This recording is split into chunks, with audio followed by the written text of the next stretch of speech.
You ever notice how it's never really the drink? Like you're not standing in your kitchen at 6:30 p.m. thinking, wow, I can't wait to taste this bourbon. No, what you're really thinking is, I'm done. I'm exhausted and I don't want to deal with anyone. I don't want to have to think and I don't want to have to feel. And the drink becomes the fastest way to shut it all down. That's what most people don't understand about gray area drinking. It's not about the alcohol. It's about the relief. And if you've been trying to fix the drinking without understanding what's driving it, you're going to keep ending up in the same place. So today we're talking about something simple, but it might be the most powerful tool you ever learn. It's the pause. The moment where you stop and you question the drink. Welcome to Beyond the Gray, the podcast about gray area drinking and how it impacts your health, relationships, purpose, and faith. This is where we have real conversations about the topics successful men over 50 don't usually talk about out loud. If you've built a great life but keep asking, is this it? You're not alone. When alcohol becomes your go-to off switch and your marriage, health, or purpose feel disconnected, you're in the right place. I'm your host, Kari, and this, my friend, is where the gray ends. Welcome back to episode 2 of Beyond the Gray. And if you've already listened to episode 1, you already know what we're doing here. This isn't a sobriety podcast or a moderation tips podcast. I'm not here to slap labels on you. There's other programs out there that will do that. This is a podcast for men, and yes, women too, who are living in that space where life looks really good on paper, but something feels off. And drinking has become part of that routine, part of the coping and the autopilot. And the reason why I want to talk to you about this today is because I know what it's like to be stuck in that loop where you keep telling yourself, tonight, I'm not drinking. And then somehow you end up with a drink in your hand and you don't even know how it happened. It just feels like the decision was made well before you even got home. And so today I want to give you something practical, not motivational, but something real that you can put into use, because you don't need any more shame. You need a better strategy. And that's what I hope to provide for you. So stick with me all the way to the end and you'll find out exactly how to do this. Here's the one thing that I want you to know, that most people think that alcohol is the issue, but alcohol is rarely the actual issue. Alcohol is the solution your brain has been using to deal with something else. And I want to say this carefully because I don't want to sound like you're sitting in a therapist chair, but I do want you to hear. Most of your behaviors are not driven by logic. They're driven by emotion. They're driven by discomfort, the stress and the pressure and the resentment and the loneliness and the boredom of feeling unseen or feeling unappreciated, feeling like you've done everything right and yet you're still not satisfied. Your brain doesn't care about your long-term goals when it's uncomfortable. Your brain cares about one thing, and that's relief right now. That's why this is so hard for high performers, because you can be disciplined in business, you can be disciplined with your schedule, and you can be disciplined with your finances, and still feel completely powerless at 7 p.m. when your nervous system is fried and you're trying to chill out at home. And that's exactly when the autopilot starts to kick in. Let me talk to you a little bit about science, because I know this is important to understand, and it's not just you. A lot of people blame themselves because they think they're weak. They think, what is wrong with me? Why can't I control this? As a matter of fact, I'm working with a client that recently started with me, and he has said repeatedly, I just need to fix my weak mindset, in which I have said, we're going to not use that language anymore, because every time we do, it actually reinforces having this type of mindset. It's not the mindset that's the issue here. What is actually happening is that your brain is a pattern machine. It constantly is trying to save energy. And the more you repeat a behavior, the more automatic it becomes. There's a reason people say it's just a habit, because it literally is a habit. And there's plenty of research out there showing that habit formation takes an average of about 66 days, not 21. That's a myth. It's actually closer to 2 months of repetition before your brain locks it in as default. So if you've been drinking for 10 years, 20 years, 30 years, 40 years, your brain has been practicing that pathway thousands of times. The stress equals the drink pathway is basically a superhighway inside your brain. And that's why you can easily go from, I'm not drinking tonight, I'm choosing not to drink tonight, to finding out a few hours later that you got a glass in your hand. Because your brain is trying to conserve the energy. It's going with what's familiar. And familiar feels safe, even when it's destructive. That's why this doesn't feel like a choice sometimes, because it's not happening at the conscious level anymore. It's happening at the habit level and this nervous system level. And more importantly, at the identity level. Let me tell you something I did years ago. I remember doing one of those really strict 30-day crazy diets where alcohol wasn't allowed. It was one of those diets where you're only allowed 500 calories a day. Yes, I'm not kidding. And honestly, I was doing okay on it. I mean, sure, I was hungry and I was being good. I wasn't drinking. I was really proud of myself. And I remember one night we ended up going to a neighborhood wine club, which ironically, I had started a couple years prior, and I wasn't drinking. I sat there with my water and I did pretty good. I stayed strong. But the honest truth was, the entire time I kept thinking, I cannot wait until these 30 days are up and I can get back to my wine. Not because I actually missed the taste, but because my brain was already living in the future. When can I have it again? How many more days do I have? How many more weeks do I have? And that's exactly what a lot of people do with Dry January or a 30-day reset or a cleanse. They white knuckle it. But the whole time their brain is negotiating. Maybe you've been there too. But here's the truth. If your brain is counting down until you can drink again, you're not changing the habit. You're just delaying it. And I say that with so much compassion because obviously I did it too on several occasions. But my friend, that's not freedom. That's delayed gratification with loads of resentment. And it almost always ends the same way. Not good.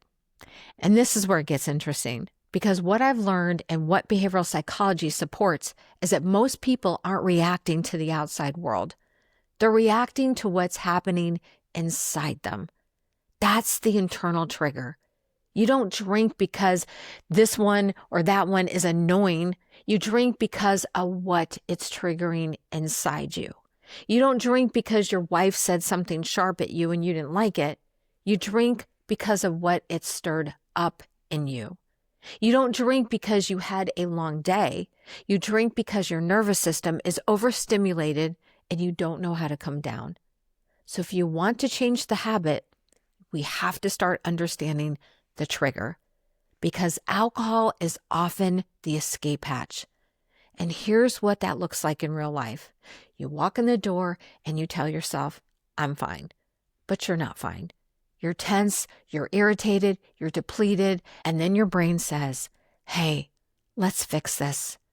And it reaches for the fastest solution it knows because it's worked for a very long time. There was a time years ago in my 40s when I decided to cut back. I was serious about it too. I had had enough of drinking and I just wanted to take a break. I was sick of this cycle every weekend. Drink like way too much and then pay for it the rest of the week. And we were hanging out with a fairly newer couple that we had become friends with. They were so much fun. They really were. But the guy was such a party guy. Like he was that guy, you know who I'm talking about, who just could drink everybody under the table. He never had the off switch and he kept pushing drinks. And I told him up front, listen, I'm not drinking. I need to take a couple days or a week off or a couple weeks off. And he said, oh, come on, just have one. You know, you have a friend like this, right? Oh, come on, don't be boring. And I remember thinking, I don't even really want this. But guess what? I did it anyway. And what's really crazy is here I am, a 40-plus-year-old grown woman making decisions that I don't even want to really make. So I folded. I folded, not because I needed it, because I wanted to not feel uncomfortable. I didn't want to be the odd one out. I didn't want to be the person making it awkward for everybody else. So I caved. And in that moment, it taught me something huge, that sometimes we drink not because we actually want the alcohol, but because we don't want discomfort. And discomfort comes in a lot of forms. Social discomfort, emotional discomfort, identity discomfort, the discomfort of standing alone, and how about the discomfort of saying no? I'll give you a client example here too, because this is more common than we'd like to admit. I had a client, I'm going to call him Chase, just for confidentiality reasons. Really great guy, high performer, super successful, loved by everyone he talked to. He wanted to quit drinking more than anything. He knew he felt better without it when he wasn't drinking. He knew that it was affecting his mood, his sleep, his business, everything. But he kept slipping back. And it wasn't because he lacked willpower, no. It was because he was in a marriage that was emotionally draining. His wife drank heavily, and she was instigating a lot of it when he got home. The dynamic was complicated on both sides.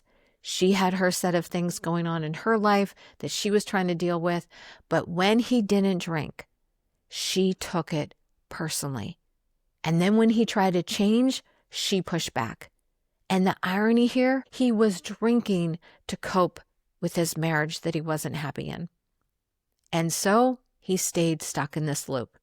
The marriage stress turned into the drink turned into shame, that shame turned into massive resentment, which ended up in, you guessed it, drinking again. And the breakthrough didn't happen when he tried harder. No, it happened when he finally got honest about what the drinking was doing for him. It was buffering him from the truth. It was keeping him from the truth. That's why he couldn't stop. Not because he was weak. It was because he was avoiding the pain and the discomfort of having the tough conversations that needed to be had with his wife. So here's where we go from awareness to action, because we got to know what to do when we're in these situations. And this is where Question the Drink and the concept really matters. By the way, Question the Drink is a movement that I created back in 2019 to really ask and plead with people. It was more of my cry to them. You don't have to necessarily quit drinking, although I'm an advocate for it, as you know, but just to question why you're drinking, just to take that pause. Because most people try to change their drinking at the wrong moment. They make those decisions when they're calm and when they're motivated and when they're inspired. But the real moment of truth, the real moment that it happens is in the moment that the urge hits. And that urge is almost always tied to discomfort. So here's a practice that I want you to try. When you feel the urge to drink, and instead of judging yourself, and instead of negotiating, going down that rabbit hole, instead of saying, I shouldn't want this, you pause and you ask a better question. Not should I drink, but what am I trying to relieve right now? Because that's the real question. And when you ask that question, you interrupt the autopilot. You take back control. Now I want to leave you something tactical. This is one of the best tools I've found, and it works because it respects your brain. It's very simple. When the urge hits, you say, not now, in 10 minutes. That's it. Not forever. Not I'm quitting for life. Not that I'm never drinking again. Just not now, in 10 minutes. Because your brain can handle 10 minutes. And what happens is this. Most urges are going to peak and fade like a wave. They don't last forever. You know this. You've gone through this before. You know you can ride this wave. They get intense, yes, but eventually they will pass. And if you can surf the urge or ride the wave, you don't have to obey it. So when you pause, here's what you do. You set a timer for 10 minutes. You drink some water. You go outside. You take some deep cleansing breaths. You do literally anything that shifts your body. Tony Robbins calls this changing your state of being. When you can literally pick yourself up and change your state of being by moving your body or listening to music or going outside, you will literally move yourself into a different state of being, what I call moving from a protective state into an expansive state. And while you're taking this break, while you're waiting that 10 minutes, I want you to ask yourself a very important question. What am I feeling right now? What is it that you're actually experiencing as a feeling? What's happening? Is it stress? Is it resentment? Is it loneliness, overwhelm, boredom? And then I want you to ask, after you name it, I want you to ask yourself, what do I actually need? What do I actually need in this moment? Because it's usually not alcohol. It's often rest or space or connection or movement like we just talked about, or it's just internal peace that you're striving for. And maybe it's the courage to have a hard conversation like we just talked about with that client.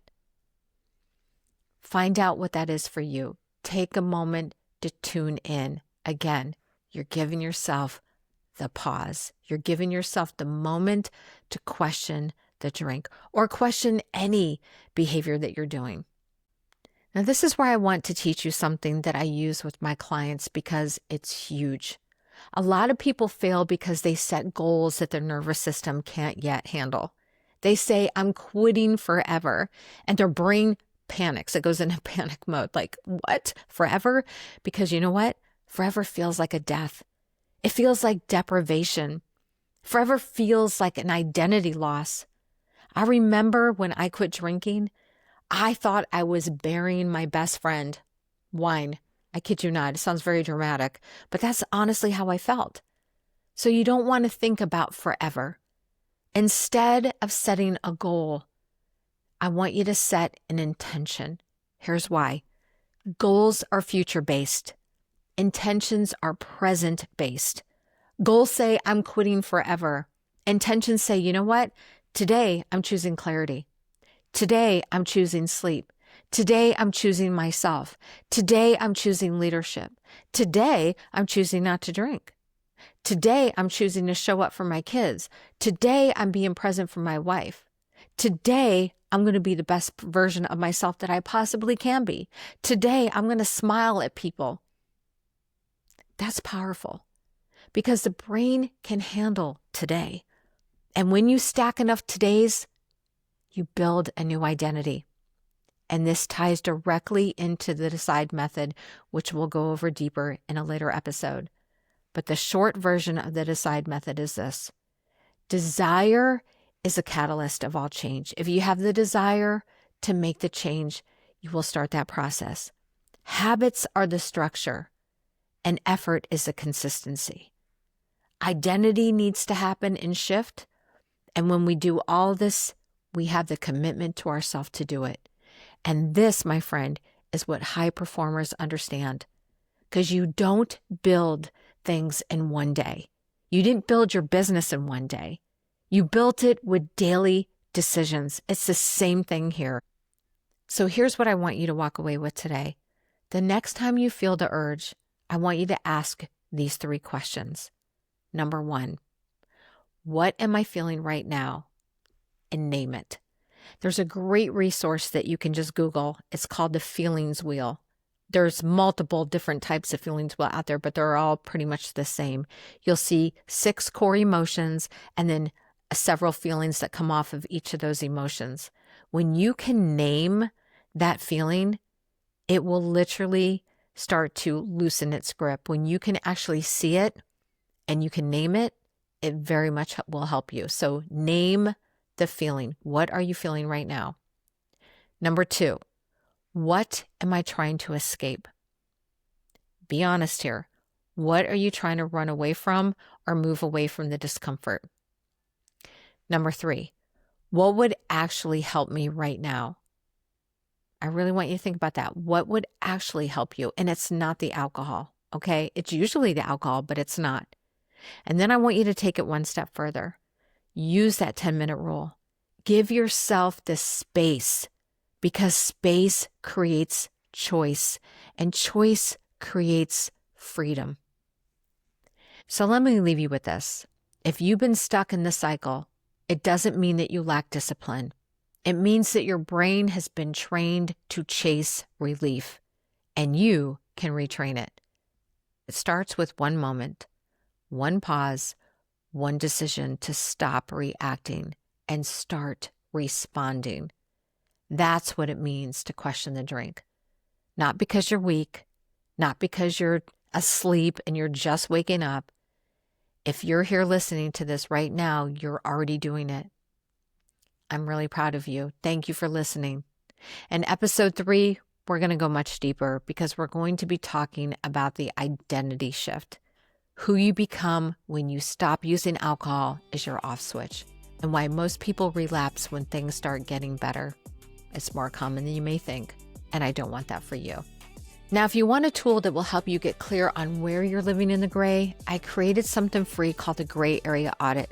It takes about 15 minutes, that's it, and it will help you see where alcohol may be affecting your health, your relationships, your purpose, and your internal alignment. There's no pressure with this or gimmicks, I promise. It's just clarity. I'll link it in the show notes in case you wish to download it. Be sure to subscribe, and I'll see you in the next episode.